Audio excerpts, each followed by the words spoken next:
whatever human sense. To live in this community today may be to share in an inhuman existence. One must learn from implausible models the speciality of survival. One must be as relentless in the pursuit of this survival as these tough city pigeons, with hands to steal, legs to run, eyes that view life and death, which may, unless one is stronger than the strong, crush whatever human sensibilities there are left remaining.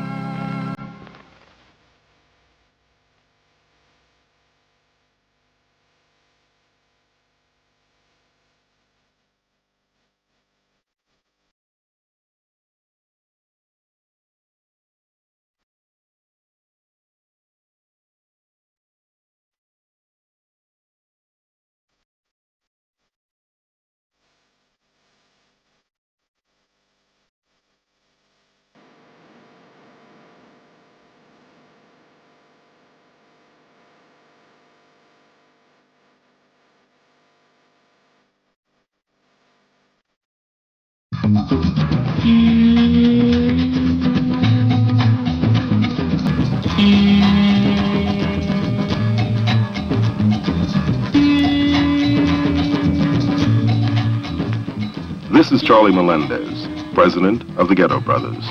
He was born and has lived all of his life on these streets. To Charlie Melendez, the Ghetto Brothers group is the only family that he has ever truly known. And so, the killing of a ghetto brother, particularly someone as important to the group as Black Benji was, demands, in the context of what may pass for life in the South Bronx, a response of more violence, more killing, a kind of escalation of the continuing war of these young men against each other as reflections of daily elements of oppression. The mirror images of this oppression, the promise of an unfulfilled aspiration, a crap game bet of $1 that may result in a corner knife fight, and yet another irrational killing, or, yet more subtly, the free flow of drugs in this community and its accompanying genocide that destroys with a terrible, gnawing hunger. When I walk around, I like to think, and I think that I'm, maybe it's that I'm crazy, or maybe it's just that I like to do this, but when I walk around, I like to look at things, and I'd be looking around, and I see so many of my Puerto Rican and Black brothers all strung out on dope, and I see them stealing, and I see them selling each other, I see them selling each other's clothes, and going through all these changes, and this is what turned me off, and I said, damn, it's gotta stop sometime.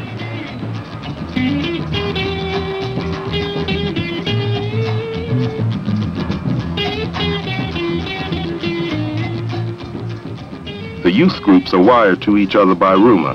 Hence, the question of what is truth becomes the major obstacle to any course of heading off violent retaliation by other gang groups, as well as the Ghetto Brothers.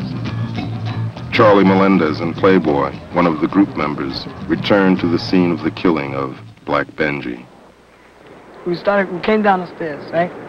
And we stopped there. And there was about 13 to 20 of us. And then when we looked down, we seen them. And that you couldn't even see the end, the corner. That's how many there were.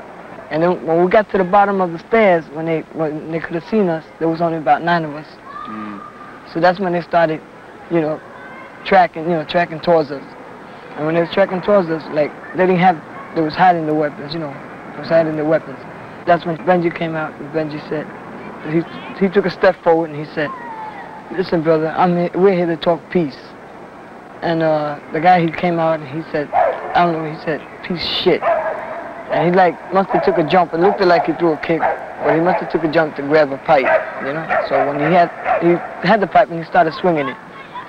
So when he started swinging it, that's when the guy pulled out the machete, and that's when they all had us all surrounded, And then, when he started swinging it, we moved back, and I started swinging the belt. Because I panicked, I started swinging the belt.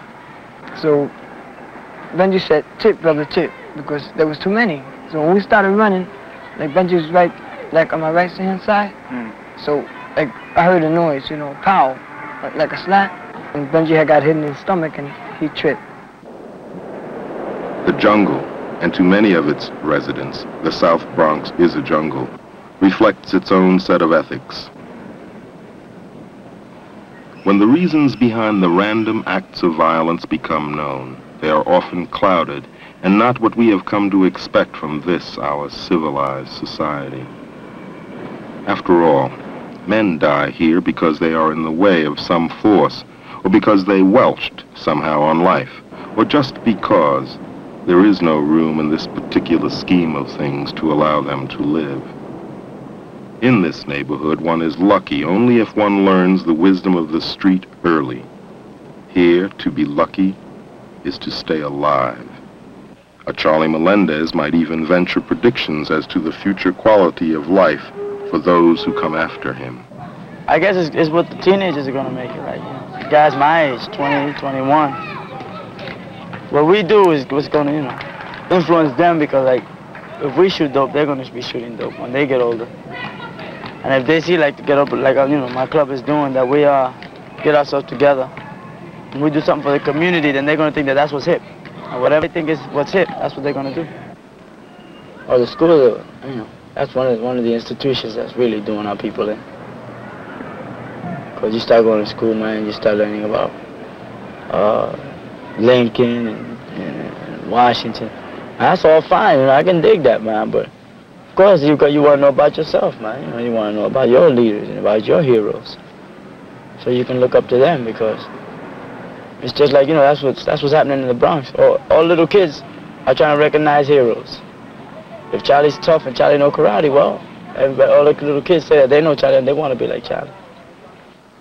Now, if they were taught that they had their own leaders, and that to be Puerto Rican is not, just to be a person that can only speak Spanish and can't speak English. And they were taught in school that black did do something for, the United States, and Puerto Ricans did do something for themselves. And they wouldn't, this wouldn't come about. But the schools are what really fucking them up. Don't scare me. Morton Weinberger, the principal of a neighborhood junior high school and a teacher in this city's public school system for nearly 20 years, confides his frustration to an interviewer. Does the school in any way attempt to reach out into the community to deal with some of these problems? We like to think that we try to reach out. We have tried to establish now evening community centers when they have been eliminated. We've tried to set up little street academies and street clubs where we can see some of the older youngsters who are tending to deviate, be redirected. We have organizations such as Sarah, and we are organizing little clinics where people could go to. But the truth of it all is, for the 16 to the 18 and the 14 to the 19, that age group, not enough is being done. This is one man's opinion. Do you feel that you're a part of this community? I would like to think that if I get up at 5 o'clock in the morning in order to be here at 7 o'clock, and I stay until, not every day by any means, but I'll be here for community meetings, community school board and parent meetings, and sometimes at 10 or 11 o'clock, and I will attend functions such as, last Friday night I attended the National Association of Puerto Rican Rights dinner.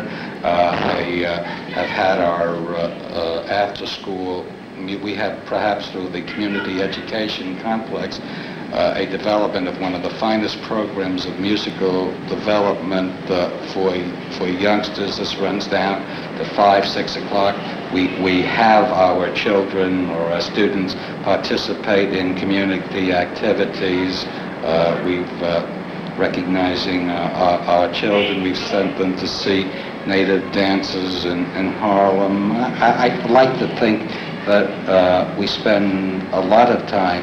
Am I a resident of the community? No, but as a principal in the community, my life has to be in this community. In a community where a $5 bag is understood to mean a dose of heroin and perhaps a mere 4 hours of forgetfulness, and scratch is obviously the money in one's pocket, where the mind is changed when it gets eaten, men may appear who speak of alternatives. Manny Dominguez, a teacher of mathematics in Principal Weinberger's junior high school, suggests that some of the problems of this community originate in institutions once designed to prepare citizens for roles of productivity. Hi. Huh? Talking on television. Oh. How are you doing? How's the administration react to your becoming concerned with these kids who are outside of the school? Well, in order to work with them, there's been times when I've had to leave the school. And at first, everyone liked it because I could help keep the tiger away from the door. But once the tiger started to settle down and stay away from the door, I was told I couldn't go out anymore, I couldn't talk to them anymore, I couldn't use the phone to help them anymore, I couldn't leave the class. When I saw what was going on Thursday, my first impulse was to leave the class. But I realized two things. One, that my primary responsibility was to the kids. Hey, show me. And two, that... Kids in the school. Yeah, the kids in the class. So I knew I had to stay there. But I also knew that my impulse to leave was restricted by the principal's feeling that I should stay in the school no matter what happens. Well, what's really going on is there's a problem because people can only handle the defined roles. And if you step out of the role to solve a problem, if you solve the problem, they say, well, okay, we understood, but if something goes wrong, then they say you shouldn't have stepped out of the role. Mm-hmm. And so I think a lot of people are afraid that if I continue to step out of the role, that there will be a problem which will reflect on their control over me or their influence over me. Do you think that your role as a teacher in a community school, in the public school system should be extended to the community at large, to the kids in the street who are not in school? Definitely. Yeah. I think I should be able to use the phone. I think I should be able to leave during my free periods. I think I should be able to, if the crisis is great enough, say to the fellow that I work with, man, will you take my class? Because we work in a double room, and he told me that anytime there's a problem, I'll take the other part for you, we'll just consolidate the classes and you can leave, Yeah. And I think that should be allowed, if someone's getting killed out in the street and I might be able to stop it, I think I should be able to split and go out there if I've got the relationship with the people who can stop it. What's the killing of Black Benji mean to a group like the Ghetto Brothers? Well, it means a loss of a friend. It means a loss of someone that they respected and valued as a member of the family. It means that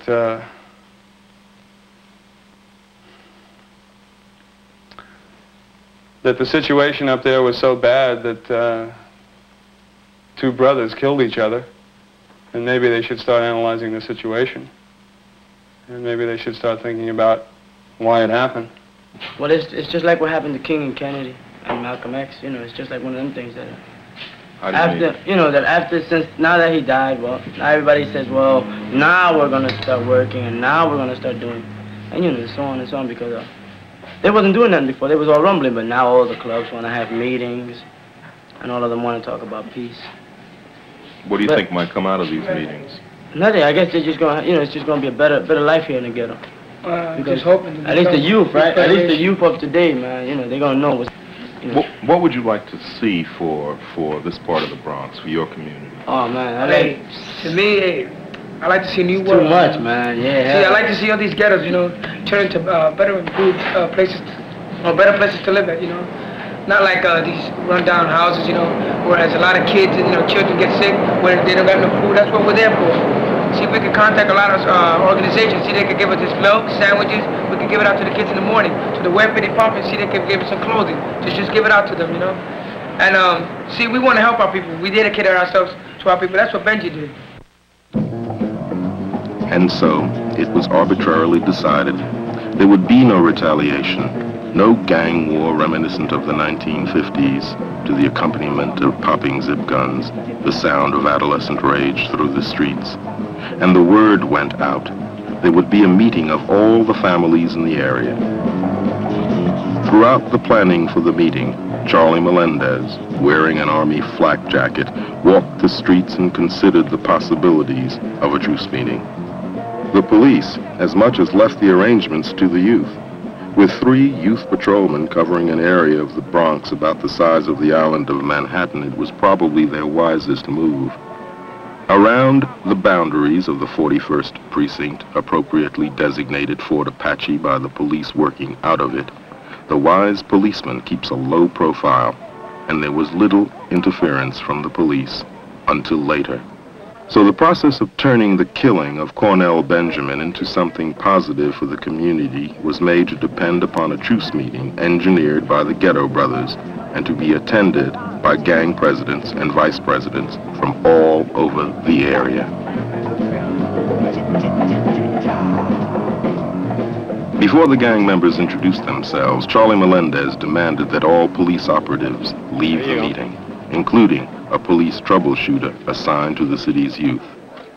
Hey, I would like for the police to leave. Or we got nothing to say. Nobody talking. He left.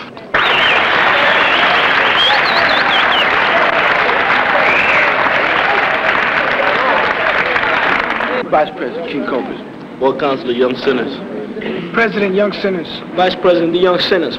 Vice President Young Saints. President the Young Cobras. War Councilor Young Saints. Vice President Young Cobras. War Councilor Majestic Warlocks. Vice President Warlocks. President Majestic the Warlocks. President of the Saints.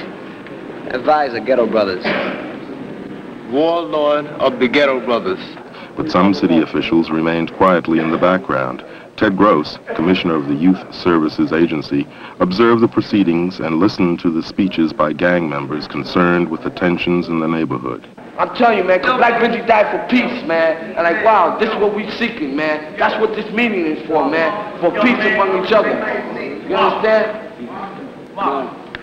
Well, that was the beef with them. Well, how did we get in there? Hey, man, I'm going to tell you how you got in it. Because, like, let me tell you, who was at the motherfucking fight, man, when he was hollering out, like, wow, why should we all fight, man? We all Black and Puerto Ricans, huh? When they fucking hit him in the head with a pipe, man, and while he was laying on the floor, they said, like, wow, Black Benji, all he came out of his mouth was say, like, wow, man, why should we fight, man? You understand? And they struck him down dead. And you think that's righteous, man? I don't think it's right. They said you looking for us. Let me tell you something. If we were looking for you, man, I guarantee you, we would have came to your turf, brother. We would have came to your turf. You understand? We wasn't looking for nobody. You know why? Because Louis asked us to be cool, and the police asked us to be cool, and the Ghetto Brothers asked to be cool. Because let me tell you, Brother Benji here is our brother, man. He's my brother, Jack. Well, yeah, because he is. He's our brother, too. And like, You I think tell you that, right too? now, if any of my members came to your turf, you point them out to me, I guarantee you they pay for it. They came up there in trucks on our turf.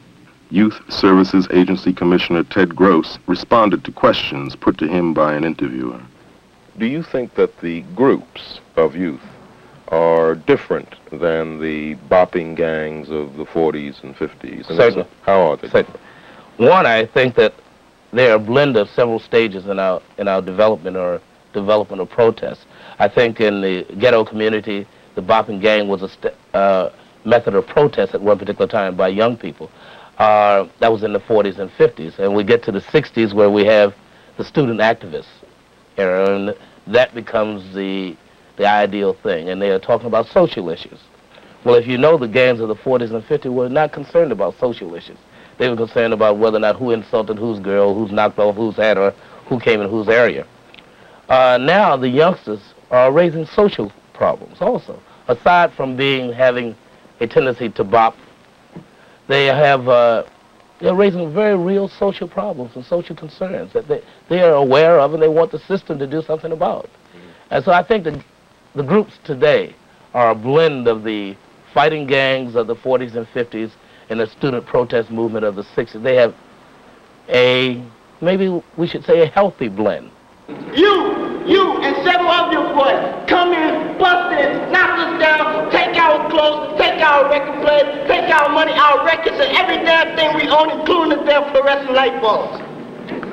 And you people that hard off to do this shit? Did we ever do it? Down our dungeon and do that. Down our dungeon. The real thing. Come down here and do this shit. But I felt all along that the schools had created the problem by kicking these guys out in the first place for not behaving properly. Either they kick them out for not behaving right, or the guys drop out on their own because they get sick and tired of all the nonsense that's being fed to them, of courses that don't mean anything to them, of requirements that don't mean anything to them. Like, take reading.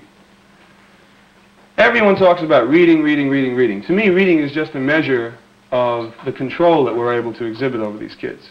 The chief means of communication up there is talk.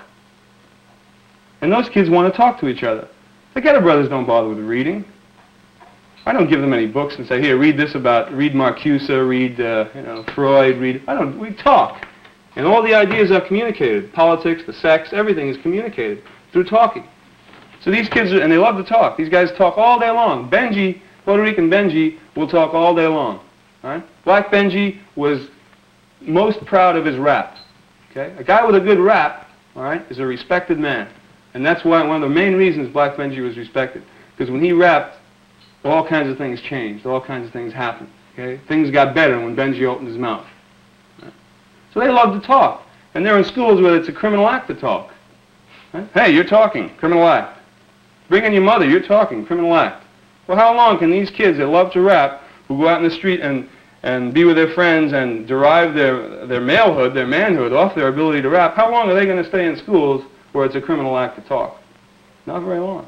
So the schools drive them out one way or another. They kick them out or they drop out themselves. Okay? So I think the schools created the problem.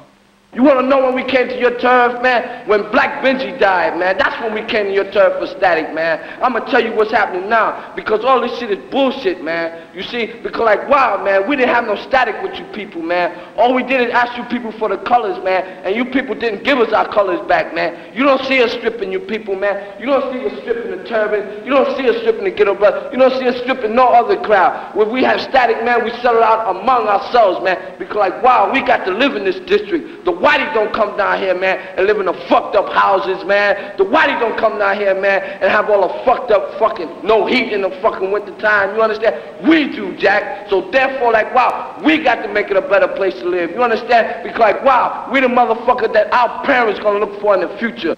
Would you say that there's a power vacuum in the Bronx? A power vacuum? Mm-hmm.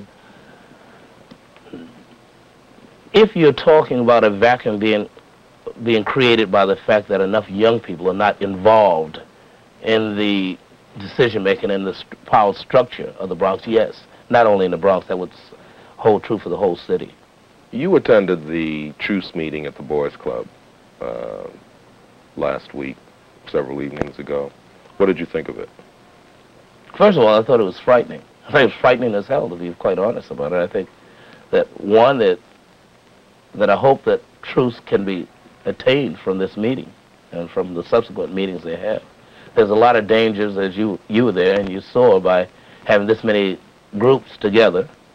One, no one can predict what would happen at a meeting there. We had over 200 youngsters, about 20 groups represented, and with obviously some antagonism between groups. And all that had to do was get out of hand. And we would have had mass havoc. What prevented it from getting out of hand? I would say my workers. I would say my workers. What role do you think Charlie Melendez, Benji Melendez, Marvin played? I think he played also a role of keeping it from getting out of hand. His speech concerning the reason for them being there helped. I guess the most frightening aspect of the whole meeting was the turbans. And it's frightening because these are not kids. My president right there, he's a veteran from the army. I did 14 months in Vietnam. Veteran from the army. Got shot. You know what I mean? For nothing. Come out here and... I'm gonna tell you something, we're not kids, man. You know? We're not kids. This mostly goes for them, not you other people. Everybody's all right with us. You people. You don't have no chance against us anyway. You know? You got the odds, you know? Plus, you don't know how to use this, man. You think? You don't know how to use this. You're 16 years old. You think you're back in gambling days, back then, gambling busting days? All that shit is over, man. What you're supposed to do now is get some organization, man. You think some togetherness, you know, some party, you know. You know what I mean? Get your sisters together, man, you know. You know how nice it looks walking down the street with a bra hand in hand? You dig it? Dress it, find it like a motherfucker, you dig it? All right, you're nice and high, you know how to smoke, you there drinking. That's another thing. We'll drug addicts with turbans, baby. I'm proud to say that. You know? Yes, you have, baby. You know? And you yourself, you're full of shit, you know what I mean? What you think, you gonna take over the Bronx? Not even no servants can take over Bronx, brother. Get that in your motherfucking head, man. You know? Some of the groups are potentially dangerous. I think the most positive thing about them is that they are drug-free. And I'm willing to look at all the other negative things lightly, the fact that they are drug-free. And I think that we really have to work with them and try to keep them drug-free, get them, their energies channeled into a positive way. That's quote-unquote a positive way, whatever the system or the community decides is a positive way for young people, which is not always the best for young people. Even though we had colors, we were a gang, we'd never look for trouble, man. I could understand if they beat up Benji, but killing him is another thing. You took away one of our brother's lives, man. And we were right down at the funeral looking at him, saying, I wish the immortals, if they were them, to see what it is to take away one of our brother's lives. You don't want us to become a gang again, right? Because I know you, right? Don't I know you? You was up in the meeting and you told me, Benji, I want to get out alive. Didn't you tell me that? Benji, I want to get out alive. That's just what's going to happen. You're going to get out alive. Benji didn't get out alive. Benji died. They took away my brother's life, man. The thing is, we're not a gang anymore. We're an organization. We want to help Black and Puerto Ricans to live in a better environment. You see, I said down with colors now. Now let's turn something, man. Let's turn something. Let's help our people, man. But they're taking away my brother's lives, taking advantage now that we're an organization. Because I heard that Immortal's been going around Saturday morning and say, look at Ghetto Brothers, let's get them. You guys are giant people, man. You really are. You're not no Hell's Angel, man. You're Black and Puerto Rican. You're Black and Puerto Rican, brothers. Now you can get that to your head, man. That's all you want to know. I'm going to show you where there's a line around here. Because you see this? In some ways, as a reflection of the larger, more controlling society, the gang groups and families caucused and decided how the business of tension, conflict, and rumor would be settled within their community. Hey, if you have a rumor, you come and see yourself. The buzz of negotiation and exchange fills the void that fear, anger, and tension have created. And, it is known, all of this must be done before any attempt at peace or a reduction of the tension may be brought about. Will this peace treaty be binding? Will the relative calm remain? To head ourselves.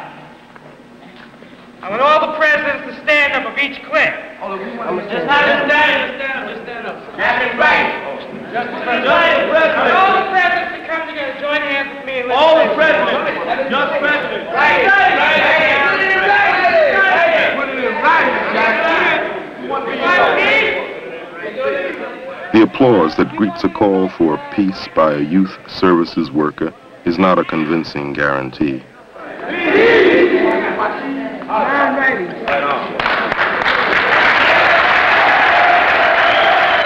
Much is still left up to the family members, and they will leave here only a bit more convinced that there is hope for a coming together. And whispers abound that there must be further meetings in private, away from the eyes and ears of the intruders.